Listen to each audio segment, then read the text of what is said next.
Hello बच्चों, स्वागत है मिस्टर भारत एजुकेशन पॉइंट में।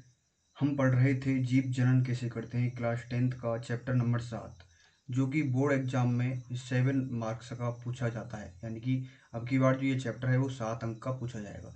इसमें हम पढ़ने वाले हैं अमीबा में जनन।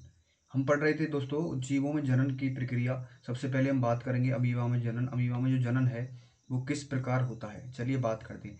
अमीबा जो है दोस्तों वो कैसा जीव है? अमीबा एक कोश के जीव है। कैसा कोश की जीव है? एक कोश की जीव कौन से होते हैं? जिनका शरीर है ना वो केवल एक कोशिका से मिलकर बना है। ठीक है, जिनका शरीर केवल एक कोशिका से मिलकर बना होता है उनको बोलते हैं हम एक कोशिकीय।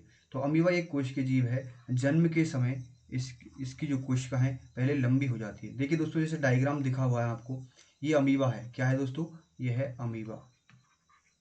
ठीक है, ये अमीबा है। तो जनन के समय क्या होगा, इसकी जो कोशिका की जो लंबाई है यानी कि जो इसका आकार है वो बढ़ जाएगा। इसमें आकार छोटा है, इसमें क्या हो गया, थोड़ा बड़ा हो गया। ठीक है, इसके अलावा इसमें तीसरी स्टेप में जो इसका आकार है वो और बड़ा हो गया। ठीक है, और कैसा हो गया, और बड़ा हो गया। और जिसको केंद्रक है, केंद्रक का आकार भी क्या हो गया, बड़ा हो गया। और ये क्या है, इसके पास में ये है कोशिका द्रव्य। तो चलिए एक बार देख लेते हैं कि अमीबा एक कोश के जीव है। जन्म के समय इसकी कोशिका पहले लंबी हो जाती है, साथ ही इसका जो कोशिका द्रव्य है और केंद्रक की लंबाई है वो भी क्या हो जाती है, फैल जाती है। यानी कि जो इसमें जो जेलीनुमा जो पदार्थ भरा हुआ है ये वाला, ये क्या है, ये इसका द्रव्य है। और अंदर ये क्या है, कोशिका है। और ये क्या है, केंद्रक। इस सबकी लंबाई क्या हो जाती है, बढ़ जाती है। जब इनकी लंबाई बढ़ेगी तो इसका जो अंदर जो द्रव्य पाया जाता है वो क्या हो जाएगा, फैल जाएगा। ठीक है, फैल जाता है। अब इसके बीच में एक ऊर्ध्वाधर खांच बनने लगती है। देखो दोस्तों, ये खांच यहाँ पे, ये क्या है, ये बन गई यहाँ पे खांच।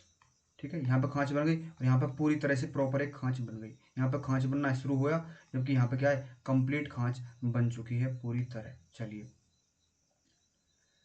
अ, यह खांच कोशिका द्रव्य एवं केंद्रक को दो भागों में विभाजित कर देती है। कोशिका द्रव्य ये बट गया और क्या बच गया, केंद्रक, यानी दो भागों में ये बट गया। ठीक है, विभाजित कर देती है। इस प्रकार एक जनक अमीबा से दो संतति अमीबाओं का निर्माण हो जाता है। यानी कि ये क्या है, यहाँ पे जो है ये क्या है, जनक अमीबा। कौन सा अमीबा है दोस्तों? जनक अमीबा। यानी कि जो क्या है, ये है जनक अमीबा। और ये जो क्या है, ये है संतति। ठीक है, ये जो है संतति, संतति अमीबाओं का निर्माण हो जाता है। जो अमीबा में द्विखंडन होता है, ऐसे कौन कौन से जीवों में होता है? अमीबा में भी द्विखंडन होता है और पैरामीशियम आदि में जनन द्विखंडन की विधि द्वारा होता है। क्वेश्चन आ सकता है द्विखंडन कौन कौन से जीवों में होता है, तो आपको क्या लिखना है दोस्तों, अमीबा और पैरामीशियम।